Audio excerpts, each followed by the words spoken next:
Hello guys, कैसे हैं आप? उम्मीद करते हैं कि आप सब खैरियत से होंगे, खुश होंगे। मेरा नाम है मोहम्मद सुहेल। मेरा नाम है रहमान अनवर और मैं मुज़फ़्फ़र इकबाल। और भाई जिस वीडियो पर रिएक्शन करने जा रहे हैं, इस वीडियो का टाइटल है महाकुंभ मेला प्रयागराज।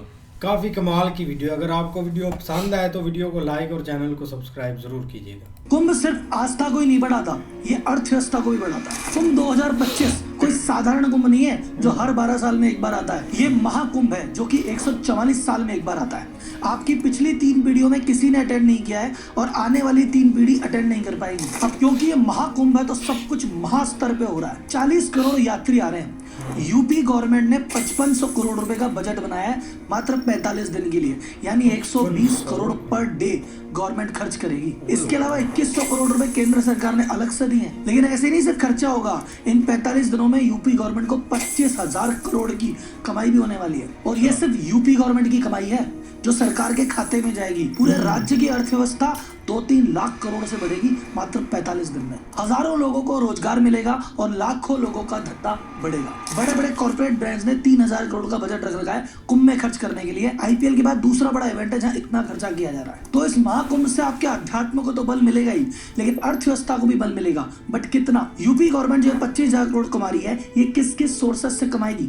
ये कॉर्पोरेट के 3000 करोड़ रुपए लेके बैठी है, ये कहां खर्च करेगी? 40 करोड़ लोगों का मैनेजमेंट 45 दिन में होने वाला है। उसके पीछे मैनेजमेंट की क्या क्या तैयारियां लग रही है, कितने लोगों को रोजगार मिल रहा है और कैसे कैसे, और पूरी अर्थव्यवस्था को कैसे बल मिलेगा, सारी बातें बताएगा आपका राहुल। तो भाई साहब, अगर आप मैनेजमेंट के स्टूडेंट हो या मैनेजमेंट को सीखना चाहते हो तो इस वीडियो को जरूर देखना। ये कुंभ कितने बड़े स्तर पे ऑर्गेनाइज किया जा रहा है, इसमें क्या क्या डिटेल्स है, जानना है तो ये वीडियो अंत तक देखना, मजा आ जाएगा साहब। तो कुंभ में डुबकी लगा के पुण्य उठाने से पहले कुंभ की वार्ता सुन के थोड़ा सा पुण्य कमाओ।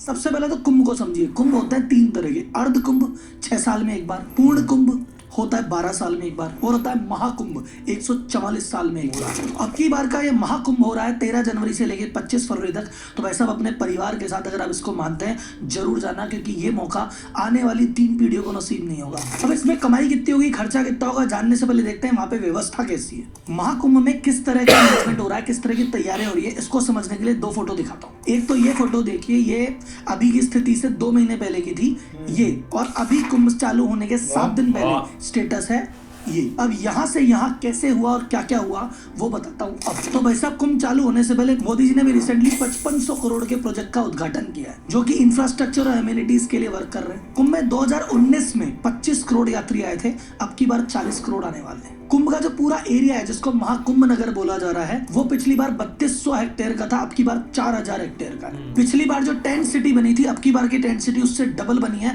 टोटल 1,60,000 टेंट लगे। जो पक्के घाट पिछली बार 4 थे, अब की बार पक्के घाट 9 बना दिए। पिछले बार जो पेंटून ब्रिज बनाए गए थे वो 22 बनाए गए थे, अब की बार 30 पेंटून ब्रिज है। पिछले बार 300 किलोमीटर की टेम्पररी रोड बनाई थी, अब की बार 400 किलोमीटर की टेम्पररी रोड बनाई है। पिछले बार 40,000 स्ट्रीट लाइट थी, अब की बार 67,000 स्ट्रीट लाइट लगाई गई है। बिजली की कोई दिक्कत ना हो उसके लिए उत्तर प्रदेश पावर कॉर्पोरेशन ने 2 पावर सबस्टेशन और 66 नए ट्रांसफार्मर लगाए। बिजली की कमी नहीं होगी। यूपी जल निगम ने 1250 किलोमीटर की पाइपलाइन बिछाई है, जिसमें 85 वाटर बूथ है और 200 वाटर एटीएम है। टोटल 1.5 लाख टॉयलेट बनाए गए हैं और 10,000 सफाई कर्मी वहाँ 24 घंटे तैनात रहे। पिछली बार जो कुंभ गया था, वहां पे आपने देखा होगा जो वॉल पेंटिंग्स और म्यूरल्स वगैरह है, वो 17 लाख स्क्वायर फुट में बनी थी, अब की बार 18 लाख स्क्वायर फुट एरिया में वॉल पेंटिंग्स और म्यूरल्स बनाए गए। यात्रियों की सुविधा के लिए आने जाने के लिए 7000 रोडवेज की बस लगाई गई है और 550 शटल बस लगाई गई है सर्विस के लिए। 7 बस स्टेशन बनाए गए हैं इन बसों के आने जाने के लिए। रेल मिनिस्टर अश्विनी वैष्णव जी ने कहा टोटल 13,000 कुंभ के लिए ट्रेनें चलेगी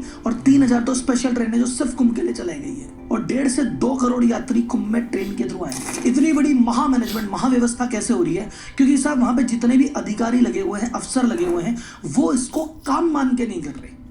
वो बोल रहे हैं कि भाई साहब, हमें टीए की टेंशन नहीं है, डीए की टेंशन नहीं है, ओवर टाइम की टेंशन नहीं है, छुट्टी की टेंशन नहीं है। हमें बस एक चीज लग रही है कि हम सेवा कर रहे हैं और इतने कुंभ की व्यवस्था करेंगे, इतने लोग आएंगे, हमें पुण्य मिलेगा। तो जो भारत में आस्था है उसके चक्कर में इतना बड़ा काम हो रहा है। 8,000 जो नाविक है वहां पे, उनको एंगर मैनेजमेंट की ट्रेनिंग दी है कि भैया गुस्सा मत करना, यात्रियों से ढंग से बात करना। डिजास्टर मैनेजमेंट की ट्रेनिंग अलग से दी गई है। विश्व का सबसे बड़ा अस्थायी हॉस्पिटल बनाया जा रहा है जहाँ की 45 दिन में 5 लाख मोतियाबिंद के ऑपरेशन होंगे। रात रात को जो जिम्मेदार अफसर हैं 2-2 बजे तक रुक रहे हैं, रोज की मीटिंग है, रोज का फीडबैक है और जो चीज हो रही है एक्शन त्वरित हो रही है। और ये इतना बड़ा मैनेजमेंट तब हो पाया है पिछली बार की तुलना में। अब की बार गंगा जी में जो पानी निकलता है वो 1 महीना लेट निकला था, तो तैयारियां 1 महीने की डिले से चल रही है, तो भी टाइम पे चल रही है। This is the management. अब हम चलेंगे सरकार के खर्चे और सरकार के रेवेन्यू पे, पर उससे पहले एक इंपॉर्टेंट अनाउंसमेंट। कुंभ का मैनेजमेंट इसलिए सफल है क्योंकि ये जुगाड़ पे नहीं, सिस्टम और प्रोसेस पे चल रहा है। भारत का व्यापारी कहते ना अपन स्ट्रगल करता है, इसलिए करता है कि वो जुगाड़ पे रहता है। 10 से 12 घंटे काम करने के बाद भी कहता है मैं कभी एम्प्लॉय से दुखी, कभी सेल से दुखी, कभी कंपटीशन से दुखी, कभी लोन से दुखी। और वही टॉप कंपनी का सीईओ कहता है साहब हमारे एम्प्लॉय तो हमारे बिना काम कर लेते हैं, सेल तो मस्त हो रही है, मार्केटिंग तो अच्छी है, हमारे तो पैसे की भी कमी नहीं है। और वो अपनी जिंदगी भी जीते हैं, गोल्फ भी खेलते हैं, पार्टी भी करते हैं और स्ट्रेटजी बनाते हैं, फ्री भी रहते हैं। ऐसा कैसे कर पाता है? व्यापारी ऐसी क्या मिस्टेक कर देता है और सीईओ ऐसे क्या सीक्रेट जानता है, ये बताने के लिए मैं एक क्लास लॉन्च कर रहा हूँ, व्यापारी टू सीईओ आरंभ। और इस आरंभ का आरंभ होगा कुंभ के शुभारंभ के साथ। तो वैसा महाकुंभ में डुबकी लगाने से पहले ये व्यापारी टू सीईओ के आरंभ में आइए और अपने व्यापार वाले पाप काटिए, फिर बाकी पाप कुंभ में धोइएगा। अब आते हैं सीधा इकोनॉमी पे और रेवेन्यू पे। सरकार ने कुंभ के लिए कितना बजट अलोकेट किया है? 2022-23 में 621 करोड़ रुपए अलोकेट किए थे, फिर 2023 में 2500 करोड़ और किए और रिसेंटली 2,500 करोड़ और किए। तो टोटल 5600 करोड़ तो यूपी गवर्नमेंट ने लिया है और 2100 करोड़ रुपए केंद्र सरकार ने अलॉट किए कुंभ के लिए। 2013 में जो कुंभ हुआ था उसमें यूपी गवर्नमेंट की इनकम हुई थी 12,000 करोड़ रुपए और अब की बार पूरी एक्सपेक्टेशन है कि 25,000 करोड़ की रेवेन्यू करने वाली है यूपी गवर्नमेंट मात्र 45 दिन में। कैसे? तो सबसे पहला तो तरीका है वो है जीएसटी। भाई साहब 40 करोड़ लोग यूपी में आएंगे, होटल में भी रुकेंगे तो वहां भी जीएसटी है, खाना भी खाएंगे वहां भी जीएसटी है। वो जहां पे जिस भी चीज पे पैसा खर्च करेंगे, जो भी चीज खरीदेंगे, सब पे ही जीएसटी है।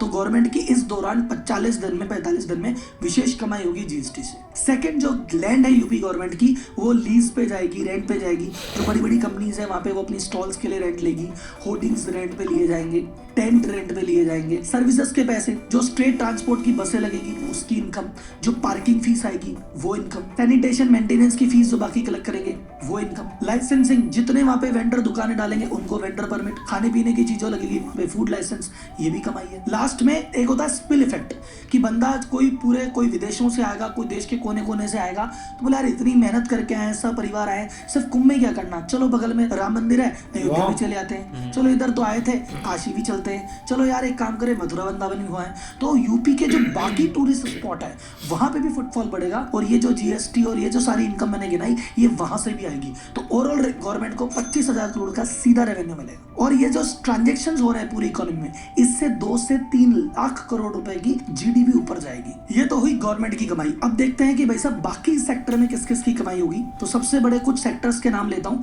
जिनको कुंभ का विशेष फायदा मिलने वाला है। पहला तो भाई साहब होटल, तो होटल में रुकने वाले होटल हमेशा जैम पैक्ड रहेंगे। फिर भाई साहब जो टेंट कंपनीज है जो टेंट प्रोवाइड करती है, टेंट भी फुल रहने वाले हैं। फिर उसके बाद इतने लोग आएंगे तो भूखे नहीं रहेंगे, तो रेस्टोरेंट खूब चलेंगे। तो जो पक्के रेस्टोरेंट है वो भी चलेंगे, ढाबे भी चलेंगे, रास्ते में आने जाने वाले हाईवे खूब चलेंगे और वहां पे जो स्ट्रीट वेंडर घूमते हैं, कोई चाट पकौड़ी वाला, पताशी वाला, भेलपुरी वाला, सब कमाएंगे। फिर जो स्ट्रीट वेंडर है, चाय की स्टॉल, पूजा, माला, प्रसाद, फोटो, तस्वीर, सब बिकेगा। एयरलाइन कंपनीज की रेवेन्यू बढ़ेगी क्योंकि फ्लाइट सब फुल चलेगी, उसके किराए की भी प्राइस बहुत ज्यादा बढ़ जाएगी डिमांड सप्लाई की वजह से। तो एयरलाइन कंपनी के प्राइस बढ़ने वाले हैं। इंडियन रेलवे को बहुत ज्यादा बेनिफिट होने वाला है टिकटिंग रेवेन्यू से। बसेस कंपनी, चाहे सरकारी बसें हैं तो सरकार कमाएगी, प्राइवेट बसें हैं तो वो भी कमाएगी। जो छोटी मोटी गाड़ियां रेंट पे चलती है ये भी बहुत कमाने वाले हैं। और जितने भी टूरिस्ट पॉइंट है वहां की टिकटिंग से और आसपास के लोगों को भी बेनिफिट होने वाला है। अब बात करते हैं कॉर्पोरेट स्पेंडिंग की। तो अब की बार कॉर्पोरेट के लिए आईपीएल के बाद एक तरह का मेगा इवेंट है और ये टोटल 3,000 करोड़ का बजट लेके पूरा इंडियन कॉर्पोरेट बैठा हुआ है। तो आप जहां भी जाएंगे आपको जगह जगह होर्डिंग्स मिलने वाले हैं। कंपनियां अपने अपने स्टॉल्स लगा रही है वहां पे, कोई वर्चुअल स्टॉल लगा रहा है, कोई लॉन्च बना रहा है। कंपनियों ने अपने अपने स्पिरिचुअल पैक्स लॉन्च कर दिए हैं, वहां पे अपने डिस्ट्रीब्यूटर बैठा बैठा दिए हैं। तो कुल मिला के इन सारी मेगा चीजों से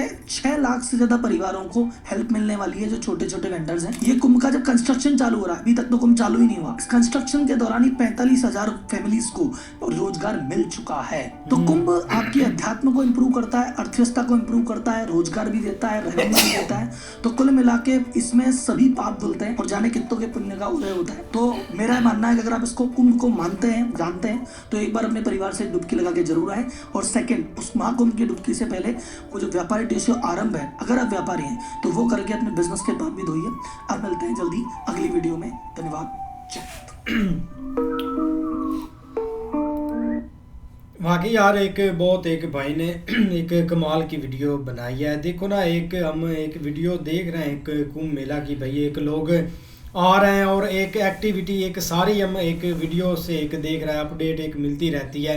वो एक ग्राउंड एक रिपोर्ट होती है, मतलब कि कौन सी चीज़ें एक चल रही है और क्या उधर एक हो रहा है। एक टेंट सिटी भी हमने पूरी तो नहीं देखी, वो बस रात को एक व्लॉग बनाया था, वो भी भाई ने एक डिटेल से बताया था, लेकिन इतनी भाई वो एक डिटेल कवर नहीं कर पा रहा। अब देखो ना, एक बंदे चंद थोड़े से बंदे इकट्ठे करने पड़े ना, तो एक भाई मुश्किल पड़ जाती है कि कौन कौन से एक इंतजाम करे, क्या करे, एक सारी चीज़ें एक भाई मतलब कि मुश्किल हो जाती है। लेकिन इधर भाई 40 करोड़ तक मतलब के लोग आने वाले हैं और बहुत बड़ी एक तादाद है यार। 1 लाख बंदा हो जाए तो एक गवर्नमेंट के लिए एक मुश्किल बढ़ जाती है। लेकिन इतना भाई एक इंतज़ाम और इतना एक पैसा एक गवर्नमेंट की ये एक बहुत बड़ी एक प्लानिंग होती है कि जो भी मतलब कि उधर एक इंतज़ामिया है, गवर्नमेंट है, एक सारी चीज़ों को देखे ना तो ये चीज़ें बहुत एक ऊपर लेवल तक चली जाती है। लेकिन भाई देखो, एक मतलब कि जब एक टाइम आता है, एक कोई चीज़ ऐसी नहीं रहती जिसकी एक कमी पेशी हो जाए, और हर चीज़ का इतना भाई एक खर्चा होता है कि लाइटिंग पर आ जाए, आगे रोड वगैरह हर चीज़। लेकिन ये बहुत अच्छी बात एक भाई ने बोली है कि अगर कोई यूपी में आ रहा है तो उसने भाई एक कुंभ मेले तक नहीं रुकना, उसने एक अयोध्या मंदिर भी जाना और सारी चीज़ें एक घूमनी है, जिससे एक रेवेन्यू एक काफ़ी एक कमाल का बनता है, गवर्नमेंट को भी फ़ायदा होगा। एकदम से तो हमने सुना था कि भाई गवर्नमेंट का इतना खर्चा हो जाता है, लेकिन नहीं, उससे भाई एक डबल एक गवर्नमेंट के एक खाते में चला जाता है और बहुत बड़ी तादाद में एक लोग आते भी हैं। और एक इंतज़ाम हम देख रहे हैं भाई, एक हर टाइप का एक इंतज़ाम है, जितना आप मतलब कि एक आप एक पे कर सकते हैं उतना आपको चीज़ें एक आसानी से मिल जाएगी। और कोई ऐसा बंदा नहीं जो कि एक मुश्किल से मतलब कि बोले कि मुझे उधर मुश्किल होगी और हर चीज़ होगी, तो वो एक चीज़ से सही था। बिल्कुल यार, काफ़ी इंटरेस्टिंग वीडियो थी और वाकई अगर देखा जाए ना, बहुत बड़ी जगह है और ऊपर से बहुत ज़्यादा लोग भी हैं, उनको एक वहाँ पे एक मैनेज करना, एक सुविधा देना और हर तरह से उनका ख्याल रखना और उसके लिए सिक्योरिटी देना, हर टाइम भाई वहाँ सिक्योरिटी पे तैनात है और हर तरह से एक मैनेज किया जा रहा है। देखिए कि एक कोने कोने से इतने भाई एक गुरु आएंगे, सब वहाँ पर एक स्पेशली इकट्ठे होंगे, तो जो भी आएंगे उनको एक सम्मान देना, उनका एक पूरा ख्याल रखना, ये गवर्नमेंट एक बहुत ज़्यादा भाई एक यहाँ योगदान दे रही। जैसे उन्होंने भाई ने बताया 120 करोड़ एक पर डे लग रहा है कि बहुत ज़्यादा यार पैसा और एक इस तरह चीज़ें। और बाकी देख ले कि एक काफ़ी डिटेल वीडियो और ऊपर से एक जो रेवेन्यू आएगा ना वो भी थोड़ा कम नहीं है, एक 25,000 करोड़ बहुत ज़्यादा है, क्योंकि वो सिर्फ एक गवर्नमेंट के खाते में जाएगा। जो एक बाकी वहाँ पर आम लोग जिन्होंने लगाया टेंट, जिन्होंने लगाए हुए हैं, जो एक वैसे शॉप्स लगी हुई हैं, वो तो एक अलग है। लेकिन यार एक बहुत बड़ा इवेंट होने वाला है। नहीं बिल्कुल ऐसे ही है। लेकिन भाई एक फैसिलिटीज़ जो गवर्नमेंट की तरफ से दी गई हैं ना लोगों के लिए, वो बहुत भाई आउट क्लास हैं हर तरह से। कोई भी अगर व्यक्ति चाहे वो एक इनसाइड कंट्री या आउटसाइड कंट्री से आता है ना, तो उसको किसी किस्म की फ़िक्र नहीं है खाने की, रहने की, पीने की एक और ख़ासकर गैदरिंग में जो भाई सबसे ज़्यादा मसला आता है ना बंदे को, वो एक टॉयलेट वगैरह का आता है। तो उसके लिए भाई उन्होंने एक लाखों के हिसाब से भाई एक बना दिए हैं। और उससे हट के भाई बिजली का बहुत ज़्यादा एक टेंशन होती है, उसके लिए जिस तरह उन्होंने स्पेशल गर्ड जो पावर स्टेशन है वो एक अटैच कर दिए हैं, ये एक बहुत बड़ी बात है। लेकिन बेसिकली गवर्नमेंट ये नहीं सोचती कि हमें रेवेन्यू होगा, उन्होंने जस्ट ये एक फैसिलिटेट करना होता है। रेवेन्यू तो ऑटोमेटिक जनरेट हो जाता है जब इतनी बड़ी तादाद में लोग आएंगे, वो खाएंगे पिएंगे या बाकी कोई जो भी एक एक्टिविटी करेंगे। यहाँ तक कि हमने देखा था वहाँ पे एक वो पानी की वो लगी हुई जिसमें वो सिक्का डालते हैं, वो मतलब तो इस तरह की चीज़ें हैं जिससे एक प्रॉफिट जनरेट होना है, वो एक हर तरह का वहाँ पे एक वाटर उनको मैसर होगा। लेकिन पहला दिन भाई एक सुन तो यही रहे हैं कि काफ़ी इंटरेस्टिंग गया है, मतलब बहुत वहाँ पे राज था, वो कोई उससे रेलिवेंट वीडियो देखेंगे। लेकिन भाई बहुत ज़्यादा इनकम है, 25,000 करोड़ कोई थोड़ी नहीं है। लेकिन ये भाई ऑटोमेटिकली बनना है, इसका फ़ायदा एक यहाँ तक बिल्कुल नहीं होगा। ज़ाहिर बात है जो इतनी दूर से आएंगे वो राम मंदिर या बाकी चीज़ें, बाकी जो वहाँ पे विजिटिंग प्लेसेस हैं वो वहाँ पे भी ज़रूर जाएंगे।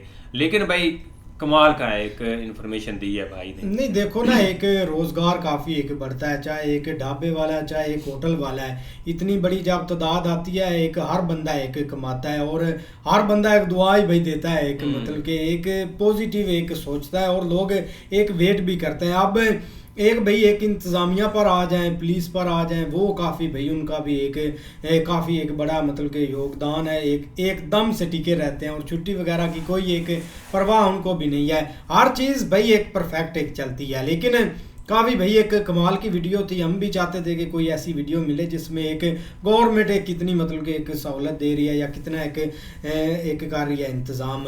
तो काफ़ी भाई ने एक डिटेल की वीडियो बताई। अगर आपको वीडियो पसंद आए तो लाइक भाई ज़रूर कीजिएगा। तब तक के लिए गुड बाय, टेक केयर।